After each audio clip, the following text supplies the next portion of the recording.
안녕하세요. 부동산 사기당했던 경입니다. 네, 오늘도 뉴스를 볼게요. 자, 부동산 대모 대출 규제 좀 풀었습니다. 근데 이제 고금리와 이 DSR 때문에 어쩌나 하는 내용이에요.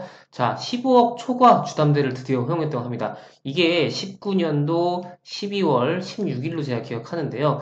이때 엄청난 좀 파장이 있었죠. 15억 초과는 주담대 금지하면서 10억대 초반 아파트들이 다 15억 전까지 키 맞추기를 하는 그런 현상이 또 나타났었습니다. 자, 그 다음에 이번에 푼 게 무주택자 LTV 50% 완화라고 하는데요. 청약 당첨자 주택 처분 기한도 현행 6개월에서 2년으로 연장했다.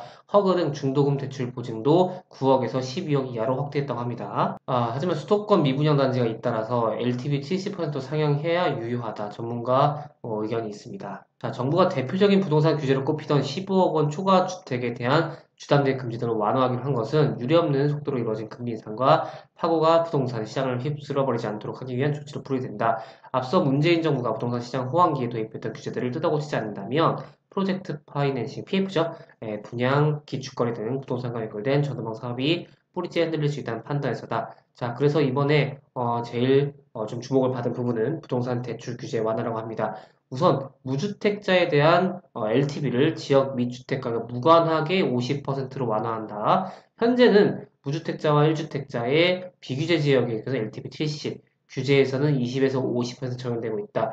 특히 서울 투기과열 지구의 LTV는 9억 원 이하가 40, 9억 원 초과에는 20%가 적용되어 왔었죠. 그래서 제일 중요한 내용을 보면은 무주택자 LTV 50%로 완화한다. 주택 가격과 지역 무관하게 50% 단위로 한다. 다주택자는 현행 규제를 유지한다고 합니다. 그리고 제일 중요한 거가 아마 이거지 않을까 싶어요. 15억 원 초과 아파트를 주담대로 허용하겠다.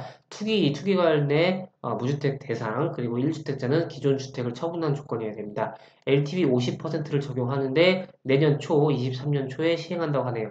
청약 당첨자가 이제 기존 주택을 처분해야 되는 게 현행 6개월에서 2년 정도로 좀 기간이 늘었고 기존 의무자에도 소급 적용한다고 합니다. 그리고 신규 아파트 중도금 대출을 확대하겠다. 공적보증기관 대출 보증 한도 확대를 한다고 합니다. 현행 9억 원에서 12억 원으로 신규 아파트 중도금 대출을 확대한다고 합니다. 최근 집값이 좀 떨어지고 있지만 서울 주요 지역의 국민평형 전용 8사는 여전히 15억 원보다 높은 상황이기 때문에 15억 원 초과 대출 규제는 헌법재판소의 위헌 확인 소송이 제기될 정도로 논란이 좀 많이 됐었죠.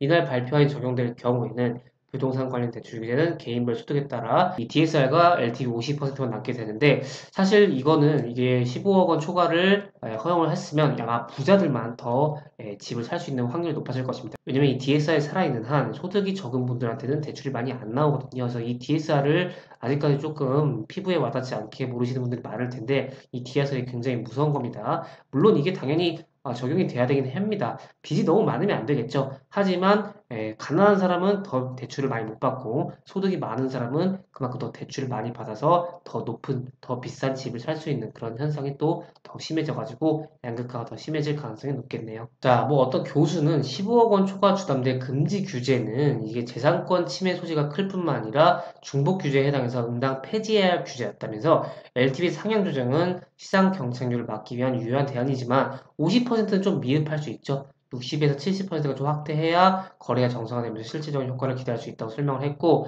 뭐 어떤 리서치 팀장도 현재 집값은 급격한 금리 인상과 경기 위축 우려 등으로 거래 절벽에서 계속 약세가 이어지고 있다면서 일부 대출 규제가 완화되더라도 제일 중요한 DSR과 같은 다른 대출 규제가 있고 금리 인상 때문에 이자 부담도 커지고 있는 상황이어서 매수 심리가 회복이 되려면 조금 시간이 많이 걸릴 것 같네요. 그래서 제가 아까도 말씀드렸듯이 어쨌든 15억 원 초과 주담대 금지를 폐지한 것은 좀 큰 의미가 있으나 지금 일단 DSR이 있고요. 금리 인상 때문에 금리가 인상되면 또 DSR도 40% 차지하는 게 더 많아지기 때문에 굉장히 대출을 받기 어려운 상황이겠죠. 근데 뭐 이 기회에 15억 원 초과를 대출을 받아서 집을 사는 사람도 있을 겁니다. 좀 감당이 가능한 수준이라면요. 그래서 그 사람들은 뭐 향후 장기적으로 봤을 때는 언젠가 집값이 또 상승기가 올 수 있으니까 그런 분들은 또 살 수 있을 것 같고 이 DSR이 언제 풀릴지는 모르겠지만 1주택 실수요자 한해서는 이 DSR 같은 게 조금 어떻게 완화가 될지도 지켜보면 좋겠네요. 네, 오늘은 여기까지 진행하도록 하겠고요. 조금이라도 도움 되셨다면 좋아요 한번 부탁드리겠습니다. 제작에 큰 힘이 됩니다. 그러면 다음 시간에 뵐게요. 여러분, 안녕!